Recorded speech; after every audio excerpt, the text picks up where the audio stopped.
Hey, Bio2 students, Mr. Yance again. Let's go through some more, upside down, Mr. Yance. Let's go through some more tools that we use in biotechnology. Again, what we're after, we talked a little bit about this, well, a lot about this, that we want to use things for useful products, right? So another way we can use biotechnology is something called a microarray assay. And it's used to study gene expression for different genes. So you're going to see a label up here called cDNA. That just means that stands for complementary, not messenger, not transfer, the normal RNAs that we normally deal with, or DNA. But we have these tissue samples that we can isolate. So let's say we're trying to figure out if a baby is missing a gene for a particular disease. Maybe they have a mutated gene. So we take that messenger RNA out of that tissue sample and we do a little reverse transcription and we make this complementary DNA single strand instead of a double strand. And then we're able to look at like 2,400 human genes at one time. So you put it in these little wells, and look at this crazy thing.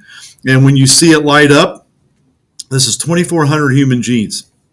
And they know where these genes are located. We know the human genome, and if it doesn't light up, we know it's not being expressed. So we know that that baby has that disease. So a really nice technique, allows us to analyze lots of thousands of genes at one time.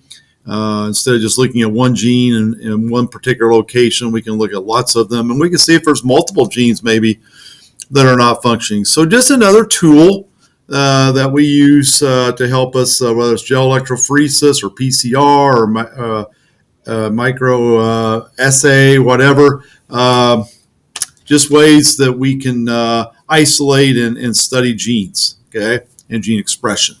So let's look at this for a little bit. This is what I mainly want to talk about today, and that's cloning. Pretty controversial sometimes. It's called nuclear transplantation.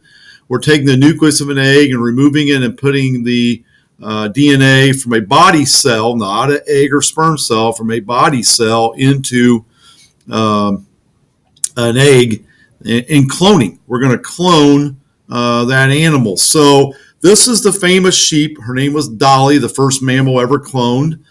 We have since cloned dogs, cats, horses, and things like that. So, and chimpanzees just recently. So here's how this works. Kind of interesting. I don't know if you remember this from Bio 1 days, but we take a cell out of a mammary cell of this white-faced breed of sheep. And it's a Finn Dorset, it's called. Doesn't matter. It's just a different breed. And over here is a black-faced Scottish breed.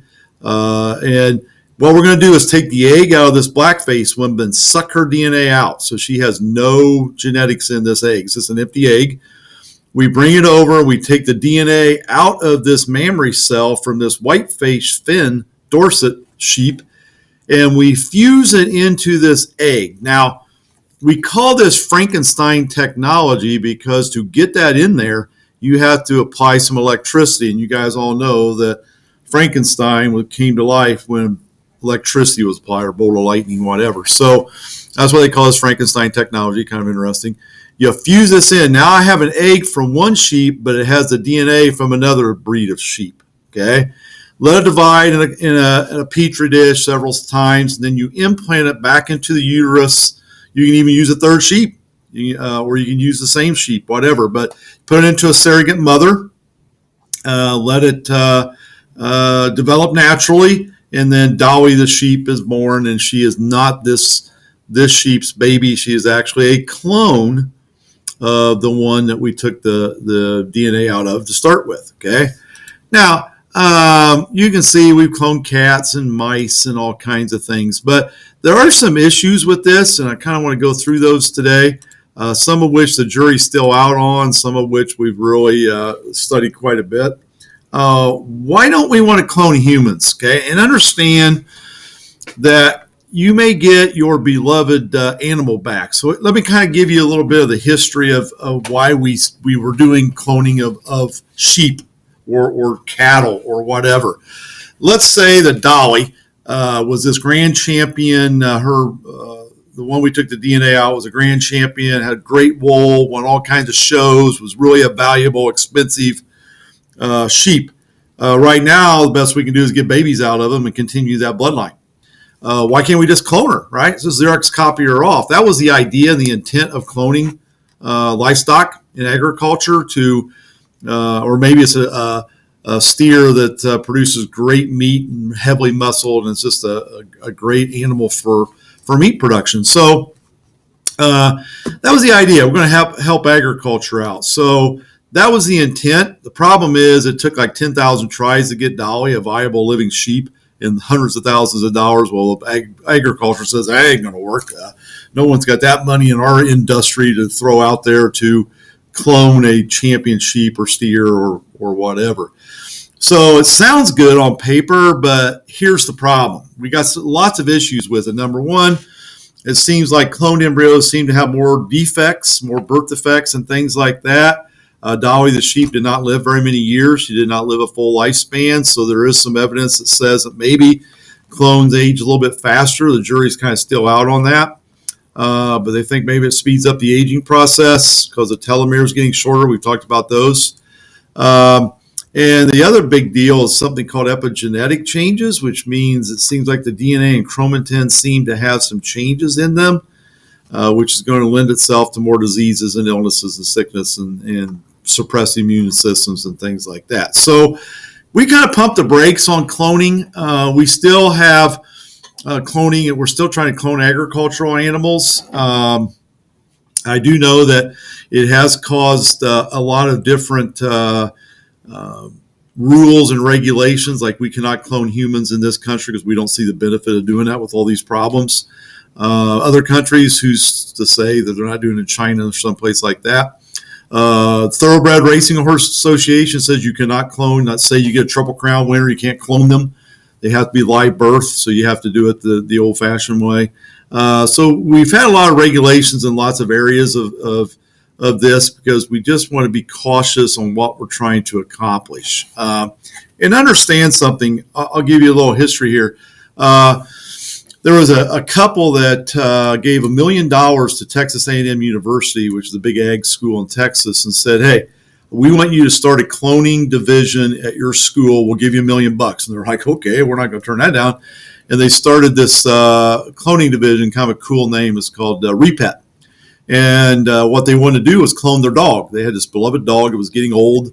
She was like 10 or 12 at the time. And they were like, can we clone her?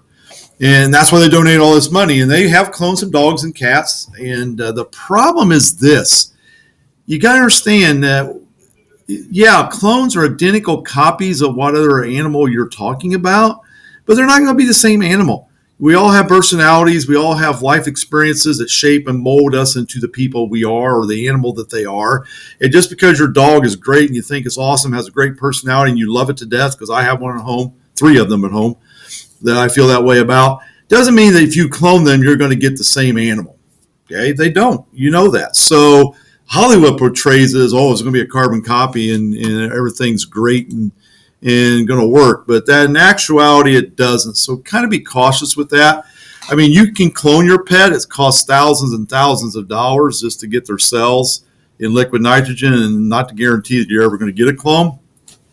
So it's really an expensive process still today. All right. And still, jury's still out on if it's beneficial or not. Okay. Let's look at stem cells real quick. So stem cells, another controversial thing in biotechnology.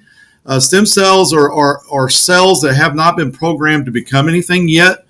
So the idea is, can I get them into a lab setting and turn them into cardiac muscle or skin muscle and things like that? So we use stem cell.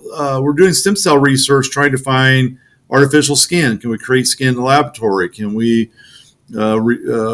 put cardiac cells in heart attack victims and heal them and things like that? The problem is this, okay? If you have a zygote already developed from the embryo stage, they're what we call totopotent, which means their cells can turn into any type of cell. Embryonic stem cells, we'll throw that in there with them. They're what we call pluripotent, which means we can get lots of cell types out of an embryo. And then adult stem cells exist, but there are very few types, and they are. We have a process called IPS, which we can force them to be pluripotent, but they don't seem to do quite as well. So here's the problem. Okay, the problem is this. Well, first of all, let me show you. Here's this an application of it. That's what biotechnology is. Let's apply it to the good of mankind, right? Make a useful product. So let's say we take an embryonic stem cell, which is the controversial one. I'll explain that in a minute. Put it in a dish, let it divide, let it grow, and these cells have not been programmed to become skin, muscle, bone, whatever. So we can turn those embryonic stem cells into liver cells, into nerve cells, into blood cells, any of those, because they're pluripotent, right? Whereas an adult stem cell, I can take it out of the bone marrow, but I can only basically you get blood cells out of that, which is great for bone marrow transplants and cancer treatments and things like that. But a very narrow part that we can use, or very narrow range we can use them for. Okay, so researchers love the embryonic stem cells. Now here's where it gets to be controversial. So I'm not going to sway you one way or the other. I'm just going to throw it out there so you understand where this is at. So we have fertility clinics. In the fertility clinics, they harvest all these eggs out of these women that are having trouble getting pregnant, put them in liquid nitrogen, store them, and then they'll bring some out and implant them in the uterus, fertilize them in vitro, place them into mom. That's where you sometimes get these multiple births, because they may put 5 or 6 eggs in there in the hopes that 1 or 2 of them will develop into a baby. Sometimes they all develop into a baby and you get octomom, right? So let's say you put them in there. Let's say we put 5 in there, and 3 of them take. Mom has triplets. Says, awesome. That's all I want. I don't want any more kids. 3's enough. Now we got these eggs that are fertilized or stored in a freezer. Okay. Now researchers are saying, let us have them. You're going to get rid of them anyway, right? You don't want to give them to somebody else. So we'll take them and do research and do all these great things that maybe we can find some cures for things in science. There's another sect of people, though, that say, wait a minute, let's pump the brakes here. Those are living things, or can be living things. So we don't want you using them for research. Thus, you can see the problem, right? And they said, well, we got adult stem cells. Why can't we just use those? Because you can't do as many things with them. You can see from this picture. So, I see pros and cons with that, both directions. I see where the scientists are saying. I see what, pro-life people are saying. It's going to be something that never goes away. It's always going to be a controversial thing. And until we find ways to use adult stem cells more effectively, we're always going to have this embryonic versus adult stem cell controversy that's out there, right? And here's the idea. What can we use stem cells for? Let's say we take skin from a patient. We reprogram, there's the key, those skin cells to become pluripotent, okay? They differentiate into different types of, maybe the patient has a damaged heart tissue. So we're actually taking skin, but we want to get cardiac muscle. So we turn them into cardiac muscle. We put those cardiac cells back into that patient, and maybe that can heal their damaged heart or other diseases. See how this works? So that's the idea of why we want to use stem cells. There's some great, I'll put this is actually on your notes or in Google Classroom, but pretty cool thing. I think we did a thing with mice on this, I think, for an e-learning, but interesting stuff, but very controversial. Okay. So that's kind of what we're talking about. Hopefully that makes sense. We'll talk a little bit last day of notes I'll put on eventually here. I'll show you how we apply all this stuff we've been talking about and look at the big picture of where biotechnology is maybe headed in the future. All right. Hey, have a great day. And as always, you got questions, shoot me an email. Have a great day. See you. Bye.